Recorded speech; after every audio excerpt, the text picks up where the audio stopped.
capable in not just serving you, but building up this ecosystem, building up a partnership, a coalition of collaborators to help tackle these complex problems. Now I want to walk you through, before we get into the concept of port electrification, I want to walk through two case studies real quick that highlight the importance of setting up a coalition or a network of collaborators. And the first one is our equity program, and more specifically our e-mobility microgrant initiative within our equity program. And the goal with this program and this project was to increase mobility and access to clean transportation, specifically within Houston's underserved regions.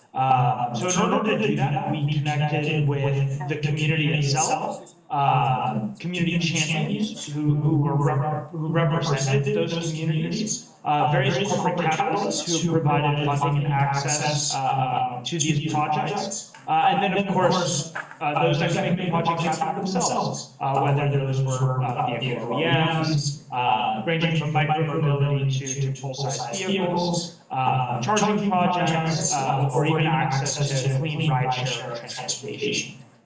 So again, kind of the idea here was we can't just go into the community and provide them with what they need. No organization should do that. In order to do that, or in order to really access the community, you need to engage with the community, work with the community, work with those who represent the community well, bring in organizations that can fund these projects, and then of course those that have the technical know-how and the technical abilities to make these projects happen.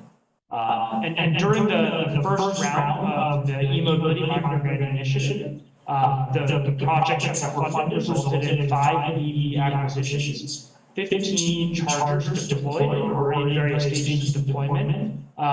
We identified over 250 tons of CO2 emissions reduction annually, and 100 jobs added, more than 100 jobs added through job development through these projects.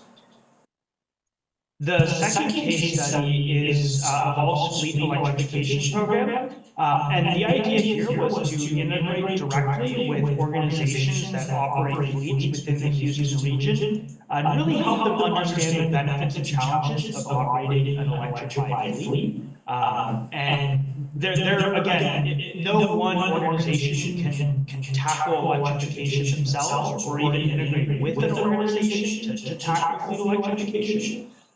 There are a multitude of different components of this project, or of these projects, ranging from funding to maintenance, vehicle operation, legality and regulatory concerns, construction, charging, data analysis, utility integration. Right, all these players need to come into the room and work together in order to realize these projects. So during our first round of our fleet electrification program, we integrated directly with 5 major public and private organizations to assess 15,000 fleet vehicles, light-duty fleet vehicles that operate within the Houston region. And of those 15,000, we identified 11,000 which had the technical requirements, technical minimum requirements to be considered feasible for electrification.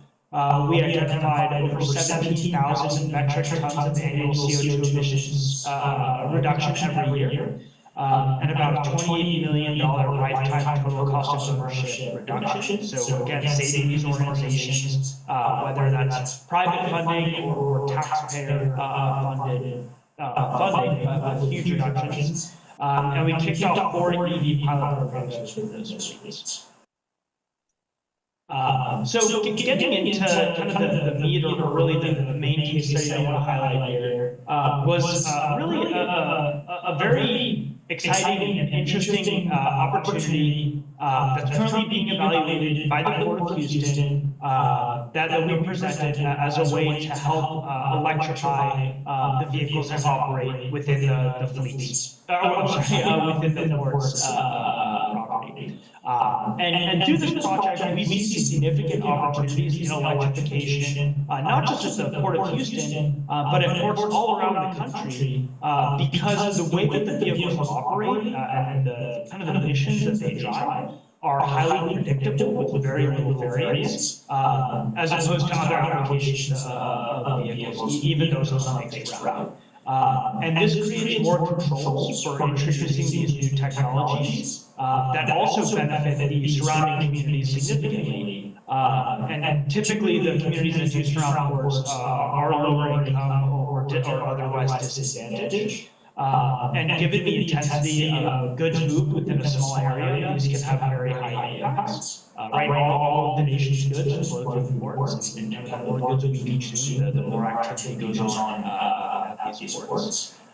So with this specific project, we identified an opportunity to electrify yard hustlers and local trucking. The yard hustlers are kind of the small tractors. They're also called yard dogs or yard mules that will move trailers, but typically on a property, not on the roads themselves, or maybe very, very close by on the roads. And then, of course, local trucking to take shipping containers or trailers from the port to warehouses close by. So these prime opportunities for electrification can offer some pretty significant OpEx reductions, in addition to positive environmental impacts and human health impacts over the lifetime of vehicles.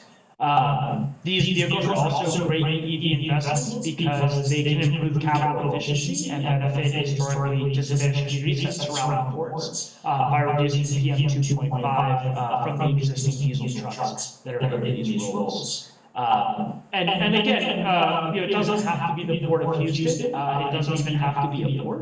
But organizations like Evolve are around to help these organizations navigate the strategic planning, including thinking about incentives and long-term planning of these projects, right? Pulling in stakeholders, kind of developing a roadmap, and then of course executing on that roadmap with these partners.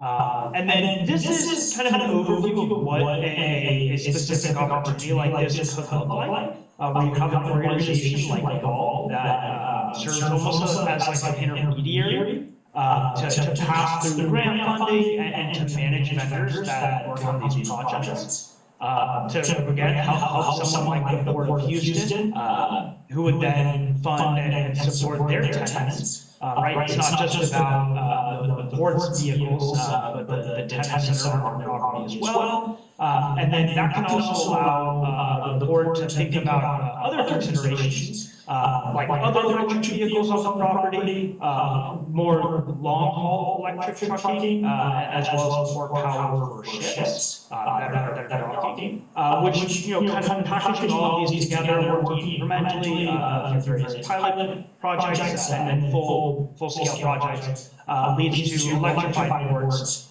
with reduced greenhouse gas emissions, improved air quality, and reduced operating costs as well. So thank you for your time. I had a great time presenting this. And are we doing the Q&A now, or is Carolina going to present and then we'll do the Q&A after? Let me ask the tenant. Would you all like to leave your questions for the end, or would you like to go ahead and ask Harry if you have any? I think for the end. Okay, perfect. Yes, Harry, we're going to go and leave it to the end, so then we'll follow up with Carolina, and then we'll do our Q&A at the end of the presentations. Great. All right, perfect. Thank you so much, Harry. All right, Carolina, whenever you're ready. Right, let me make sure that I'm sharing my screen.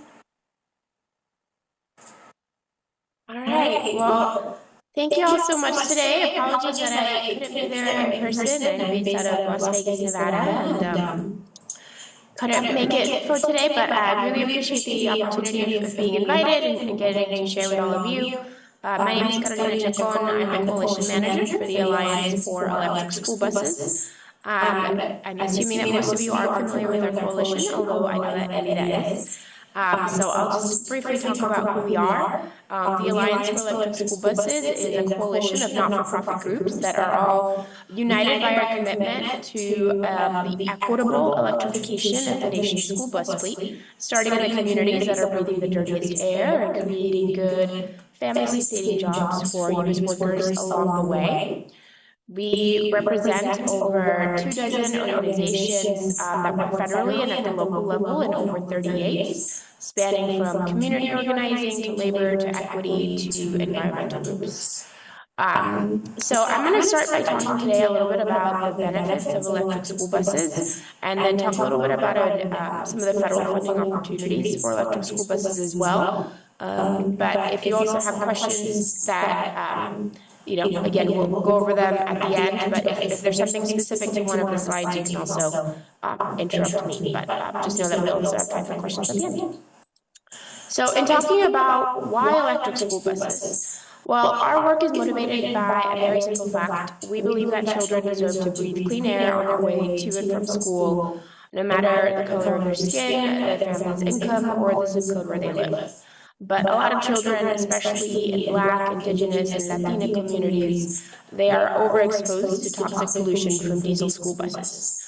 Diesel exhaust has been found to expose children to 5 to 10 times more pollution than they would experience riding in a regular car to school. Diesel is classified as a carcinogen, so it causes cancer. That can also shorten lifespans and lead to heart and lung diseases. And it also worsens chronic conditions like asthma, which in many cases is one of the leading causes of school absences for children. And this particularly harms children because their lungs are still developing, and they also breathe at a more rapid rate than adults, so they tend to take in more diesel exhaust as they're riding in these school buses.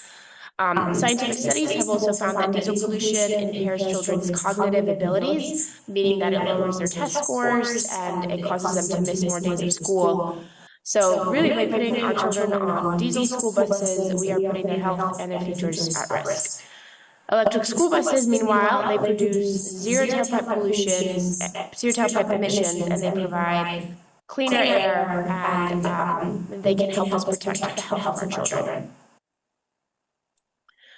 So, one of the reasons that we have been, again, so passionate about this is knowing that low-income communities and families of color or students of color are more likely to be riding diesel school buses to school. Because they're more likely to ride the bus anyhow, they're more likely to live further away from their school, and they're more likely to live in areas that really have invested heavily in diesel. So for us, this is also an issue of knowing that communities, again, communities of color and low-income communities that are already experiencing other symptoms of environmental injustices and environmental racism, those are all compounded by the fact that kids from a very young age are already, having health issues with asthma and other conditions like that, just because they're riding a school bus. And so we believe, again, our coalition, there are lots of groups out there that support electric school buses. We are really laser focused on making sure that school buses go first into the communities that have been most polluted, because we know that they're the ones that are most affected.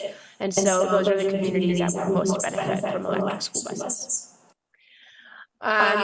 We also know that school buses electric school buses have huge environmental benefits.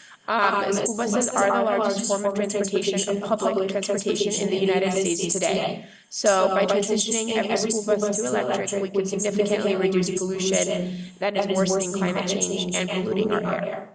According to the Union of Concerned Scientists, putting one electric school bus on the average U.S. road is the same as taking 2.5 diesel school buses off the road. They also found that even when comparing for emissions to generate electricity, so for the entire life cycle of the bus, electric school buses have 70% lower greenhouse gas emissions in their production than diesel and natural gas buses everywhere in the country. The World Resources Institute has also similarly found, as they've been conducting, they found that after they've been conducting an analysis over life cycle emissions, again, that electric school buses have significantly lower lower greenhouse gas emissions than diesel and propane school buses across all regions of the country. Why? Because electric motors are more efficient at converting energy than internal combustion engines. And more importantly, as the grid starts to get cleaner, so do electric school buses, which is not what can be said for fossil fuel buses. School buses are typically on the road for 12 to 15 years, in some cases even longer. And so even alternative, dirty fuels like propane, the longer you put them on the road, the longer that they'll continue polluting. And they'll continue emitting different kinds of pollution that are harmful to students. So electric school buses, they don't emit any of those pollutants as they run, which is really important because the pollution that can most impact our children in the immediate is tailpipe pollution. And that's the pollution, again, that they're breathing in from as that bus is running. And electric school buses have no tailpipe pollution.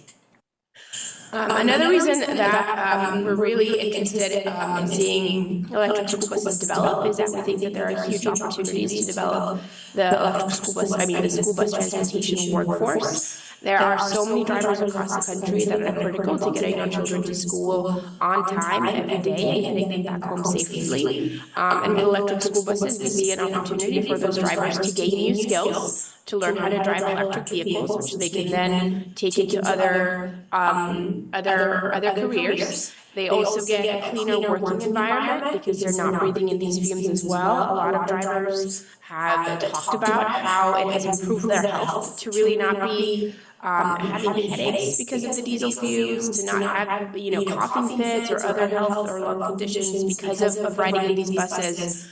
And then again, we're training drivers in newer technologies, which also helps retain them because it's something exciting. And what we found across the board from electric school buses being deployed across the nation is that drivers really like the electric school buses. They perform better, they're quieter, they're nicer, they accelerate well, they brake really well. And so we're seeing that drivers really like the performance. And again, this is an opportunity as we're having a driver shortage to really keep drivers in their jobs or really entice them to come work in this industry.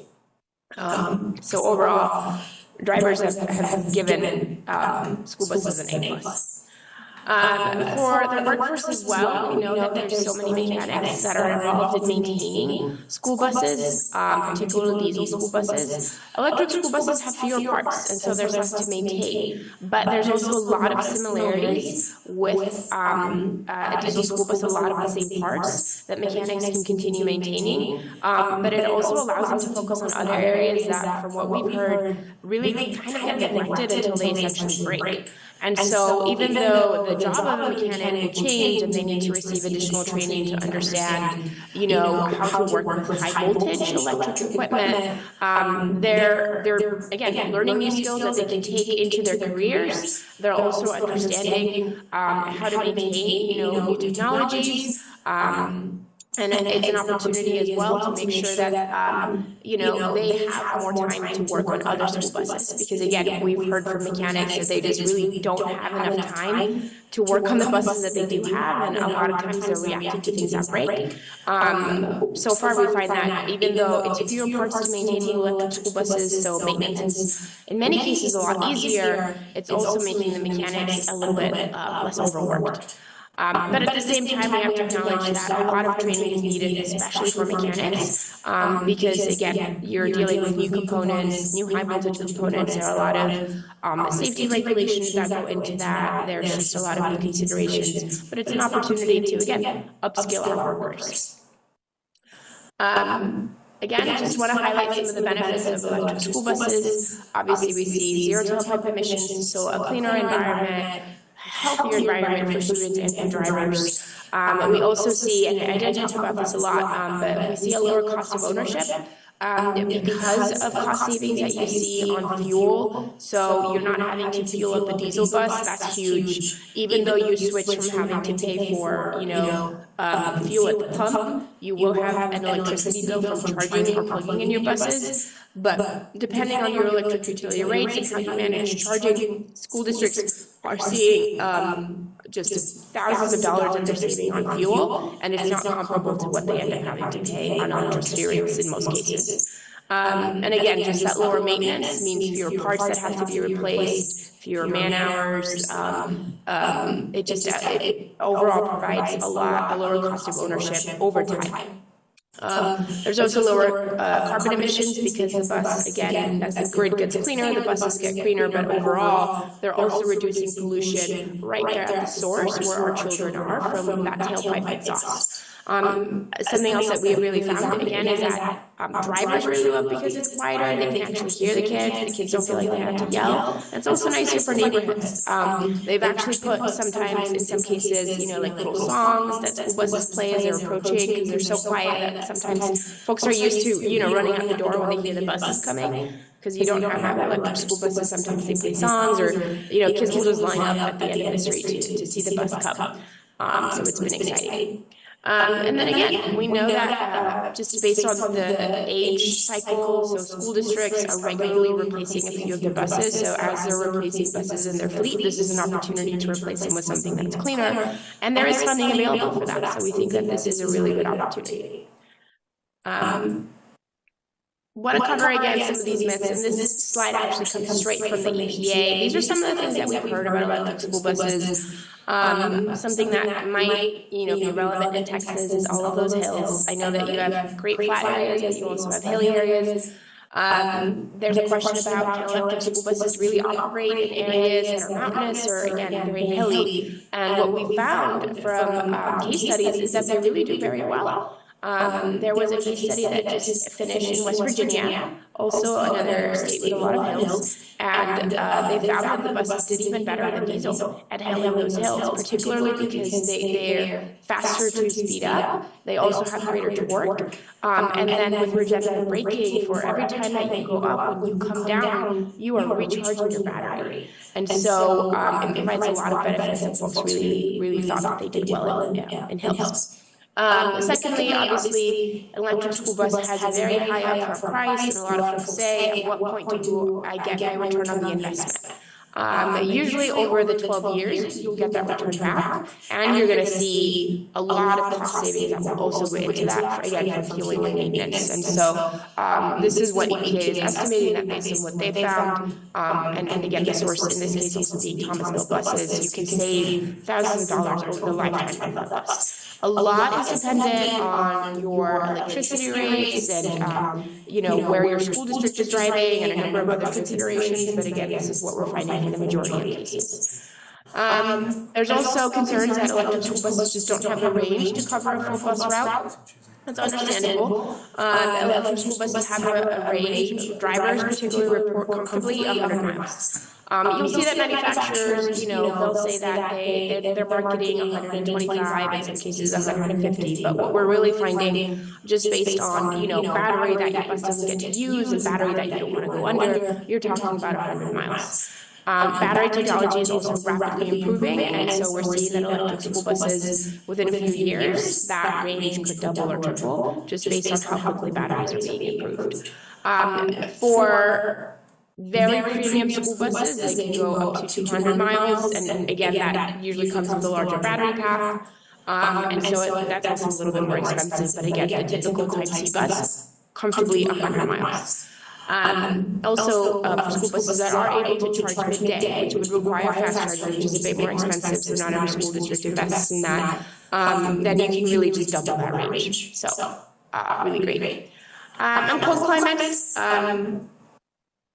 normally, I wouldn't say that this would be an issue in Texas, but I know that you've had some really terrible winters because of climate change, and so that this can be an impact here. So I'll mention that we're finding that school districts in cold climates are actually succeeding with their electric school buses. They do see an impact on their battery, and so the range is slightly less. About, in some cases, 20 to 30%, which can be significant. But through regenerative braking, school districts are able to recoup some of that. But the buses perform well. And that battery range is particularly impacted if you're using an electric heater. There are some electric school buses that do use vented diesel heaters, which are allowed, for example, by the EPA, so that it doesn't have that impact on range, and they perform well in snow and icy conditions. We've also heard that folks really actually prefer electric school buses when it comes to snow or ice on the road because it has a lower center of gravity, so taking those turns is a lot less scary for drivers. And we do have case studies that in all of these climates and terrains, and so I'm happy to share those if anyone would like to here. So I'm not going to go through the FAQs until a little bit later if folks would like me to, and might answer some of the questions that you do ask. But I do want to take some time to talk a little bit just about electric school buses in Texas right now and what that looks like. Based on WRI, the World Resources Institute, they do a data set of where electric school buses have been committed, which includes where they might have been ordered or deployed or on the way. And there are about 140 electric school buses committed or deployed in Texas today. There's about 50,000 school buses in Texas, so obviously this is a drop in the bucket and there's still a lot of work to be done. You do have one of the first school districts in the country that put forth a goal to move to 100% electric school bus fleet, and that was in Austin. They want to go 100% electric by 2035, and they have over 500 diesel school buses. Everman, also right outside of the Dallas, Fort Worth area, was actually the first in Texas to go electric. They've been running electric school buses since 2020, and they've been reporting again that they've been pretty happy with it, at least based on what I've heard. The EPA Clean School Bus Program, which I'll go into some details about this in just a little bit. Texas received almost $50 million in 2022, so last year, school districts, and that's actually still going into this year. School districts are still submitting their purchase orders to EPA for their awards. That was for about 10 school districts that received funding for over 120 electric school buses. There are still over 50 school districts in Texas that are on that wait list, requesting almost another 500 school buses, and again, most of them being electric requests. For the grants for this year, we have over 500 school districts on the priority list, which is huge. That's a big number. Priority school districts are school districts that get priority for funding, and so again, a big opportunity for Texans. And there's also 195 school districts in Texas, in counties that EPA considers in either non-attainment or maintenance status for particulate matter or ozone pollution. So those are basically the most polluted counties in Texas in terms of those two measures of air quality.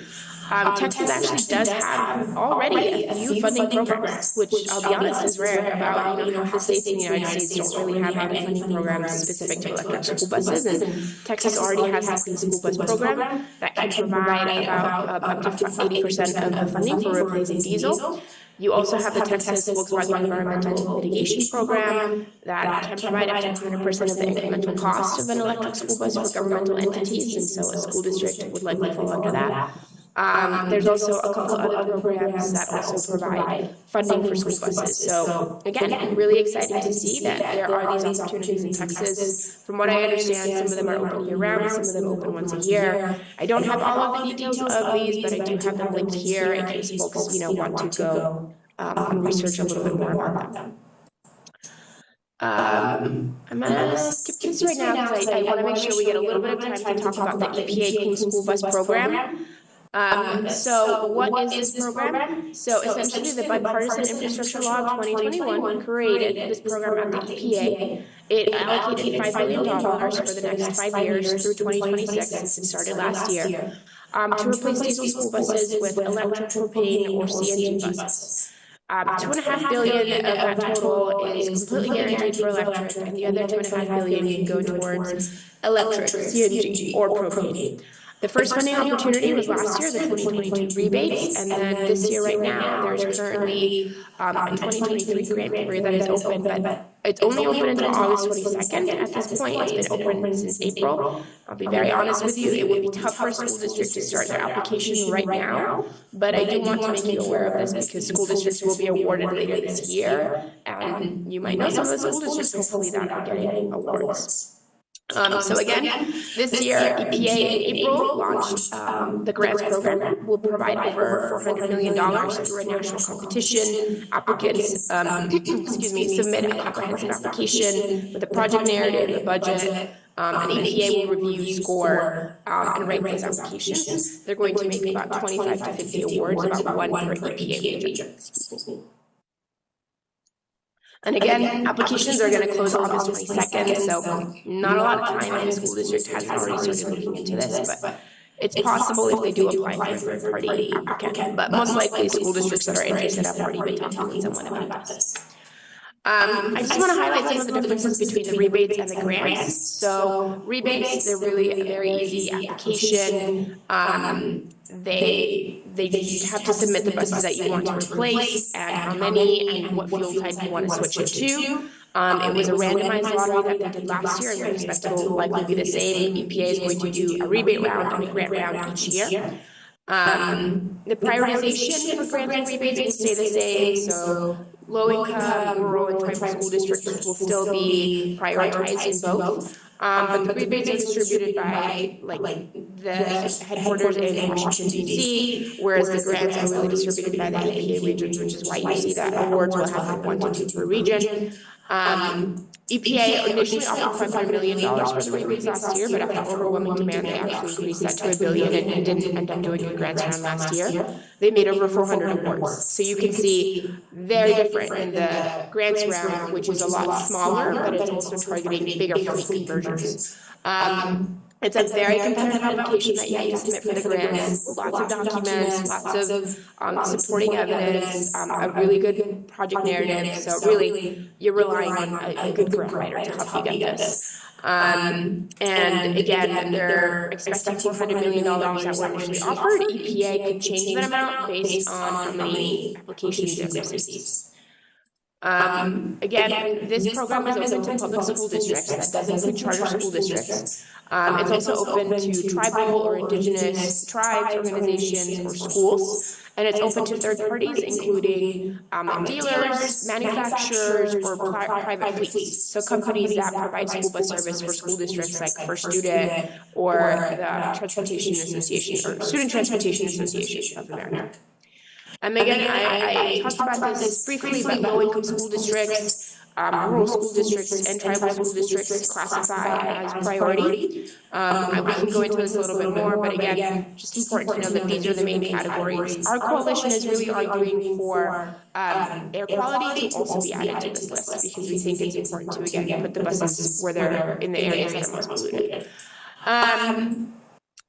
Again, I know that I mentioned it would be really tough for a school district to start applying now, but there is a third-party sub-program that is a part of this, and so these are entities that are not school districts. So again, a dealer, a manufacturer, some other transportation association company, or a private fleet, or someone like Highland Electric, if you all have heard of them, that they provide transportation as a service. These folks have their own sub-program that they can apply for, and they usually help school districts prepare their grant applications because they have to fold at least 4 school districts into one of their applications. And so if you know or can think of a school district that you're thinking, you know what, maybe they haven't heard about this, but they should, and they might be interested, and they might want to do the grants program rather than the rebate program, just know that they could link up with a third party, and they could apply for buses that way, and they would ideally have help with the grant writing and all of that. And you know, they wouldn't be the ones administering the grant, it'd be that third party, but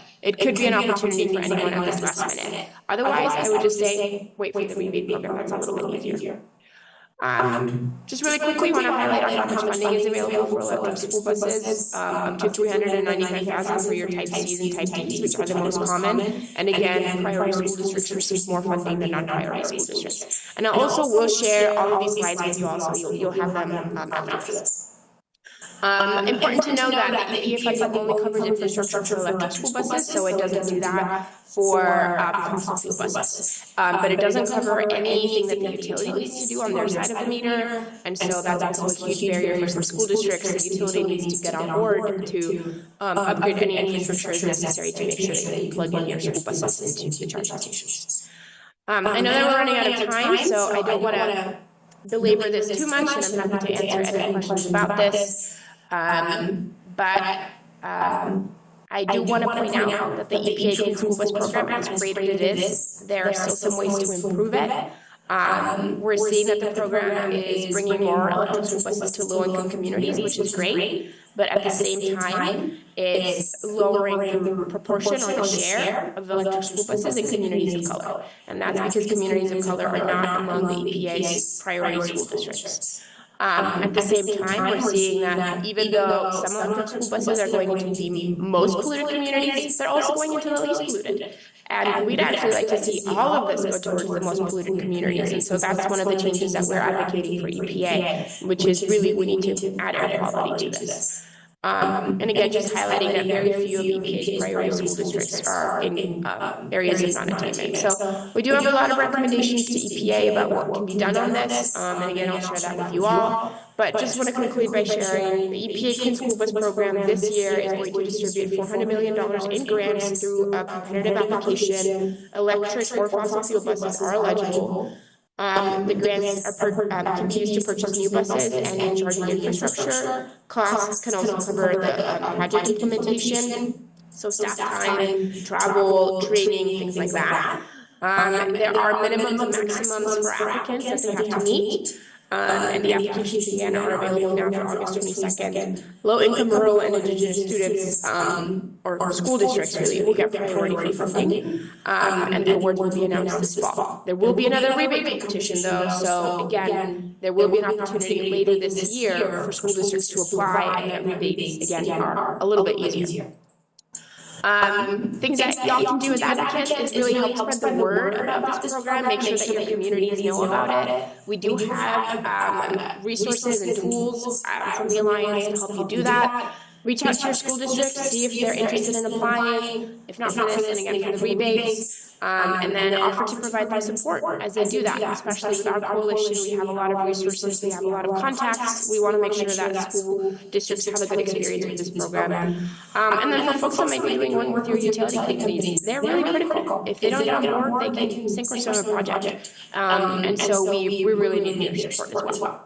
So I know that I went a little bit past time, so I apologize, but there's just a lot to share when it comes to this. And really appreciate your time today, and I'm happy to answer any questions that you might have. And just hope that y'all can also support us in fighting for a clean ride for kids. Thank you. Perfect. Again, thank you so much, Harry and Carolina. So we have about 10 minutes left in this session. We're going to reserve this time for any Q&As, any questions that may have popped up during the session. So if we want to go ahead and do that right now. So do we have any questions that you would like to pose to either Harry or Carolina over the clean transportation programs, anything like that? So I have a quick question. So I know you mentioned a lot of these opportunities are grant-based and rebate-based. Do you all have any suggestions or tips for those public school districts, individuals, organizations that are looking to apply for these programs? Again, I know you mentioned, so I know Carolina, you mentioned the program can be rather intensive.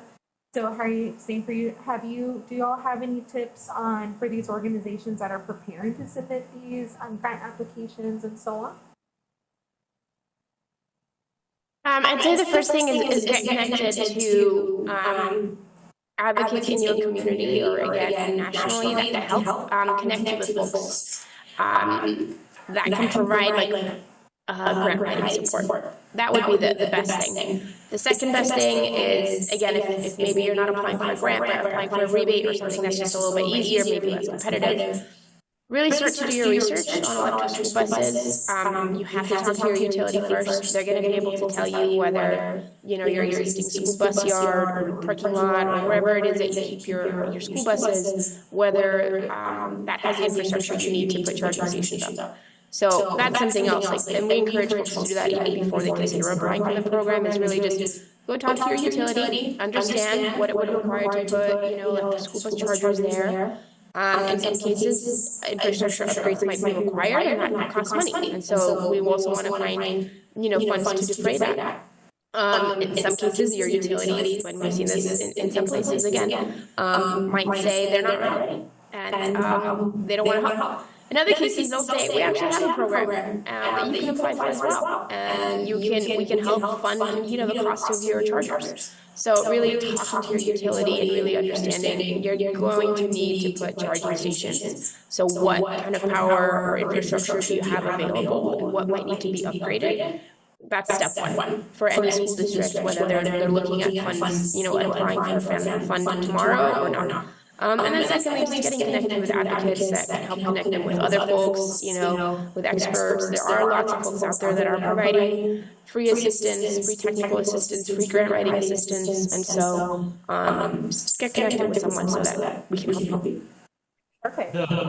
And then what I would add is, do research, not just on those grants, but look at what other grants are out there. There may be additional funding opportunities outside of like specific, in this case, school bus electrification grants. Evolve Houston actually has a grants tracker on our website that tracks EV and EVS related grants. Now, granted, these are relevant to individuals and organizations that operate in the Houston region at the federal, state, and local level with public and private funding opportunities. Some of those may also apply in other parts of the state or other parts of the country. But yeah, take a look. There may be other grant opportunities that you can stack to help offset the high capital cost requirements of these projects. And Harry, really quick, can you say that one more time? What was the name of that website? Yeah, absolutely. So on the Evolve Houston website, I can actually share real quick how to get there. Okay. If you go to the Evolve Houston website, as I have on my screen, and then click on the menu in the top left, go to resources and then EV grants and incentives. This is a great way to look for different types of grants, or you can go to evolvehoustongrants.org. Again, as a way to find these grant funding opportunities. We have a question. Hey, Catalina, Sarita. Do we have like a reputable consultant who can kind of help a school district put together like a plan so they're not applying for, you know, too much funding or not enough funding when it comes to like getting a school bus that will fit their needs and also any infrastructure that they may need for, you know, operation, and also our, you know, like training for the bus drivers on how to prepare, if necessary, like the electric school bus. Like, is there like any kind of consultant who can help with that kind of analysis? That's awesome. Sorry, it was a little bit hard to hear, but I think you were asking for a consultant that can help the school district do planning. Yes, correct. I would say, honestly, the best resource right now would probably be the World Resources Institute Electric School Bus Initiative. They're a nonprofit. They're a think tank, but they received a huge chunk of money from Bezos Climate Fund just to work on electric school buses. And they are providing direct technical assistance to school districts. So they have like office hours, they offer one-on-one sessions. They have a list of school districts that they themselves consider disadvantaged. It includes like communities of color, low school districts where with high rates of asthma, and those school districts get even more tailored support. And so they have experts that can help school districts really look at that. They have been focusing a lot of their help helping school districts apply for the EPA funding, but I think they would also help school districts with, you know, local funding opportunities or others. So they're a nonprofit and they're doing that for free. So I would say go with them first. There are, of course, a ton of for-profit companies that are also offering services to school districts. As an alliance, we don't endorse any for-profit companies, but I can share a list with you if that would be helpful. But I would say start with WRI. Because they're providing that assistance for free. The other folks that might be helpful is CalSTART and WRI. They both jointly run these school district working groups, and they're based on EPA regions. And so there's one for the Texas region, and it's with other school districts that are also looking to electrify. They run them about quarterly, so about once every 3 months, the school districts get together. Sometimes it's like a learning opportunity. They're here to hear a guest speaker. Other times they're like talking amongst themselves about a particular issue. But that's also a really good network because I think the best thing to do is to talk to another school district that has electrified. That like really helps you, and ideally not just one but a few. And so I would say that like if the school district is interested and they want to just kind of start testing the waters, talk to WI, but also join one of those working group calls because you'll hear from other people that are maybe further along the process, and they're going to provide like just really valuable insight to you. So those would be my two suggestions. And again, there's no shortage of for-profit companies that are offering help, but the ones that are nonprofits, they usually they just want to see you succeed. So it's a little bit less about selling something. All right, any other questions before we conclude? Well, thank you all so much, Harry and Catalina, for giving your insight on clean transportation. We really appreciate your time. So we are going to go ahead and finish our first session, and we'll be starting our second session in just a few minutes. Ladies, thank you all so much for coming in and hearing on with being here with Harry and Catalina. We are going to go ahead and change rooms. So yes, we do have other sessions going on. So if you need to go to those others, we can go ahead and do that now. Harry and Catalina, what we're going to do is we're going to move rooms one more time. Promise, last time. So what we're going to do is we're going to close this session, and you're just going to go ahead and re-enter the session. We'll allow you back in a few minutes. Is that okay? Catalina, Harry, you good with that? All right, perfect. Perfect. Awesome. Okay, we'll see you right now in a few minutes. All right, thank you all so much for your time. Thank you. We'll see you in a bit.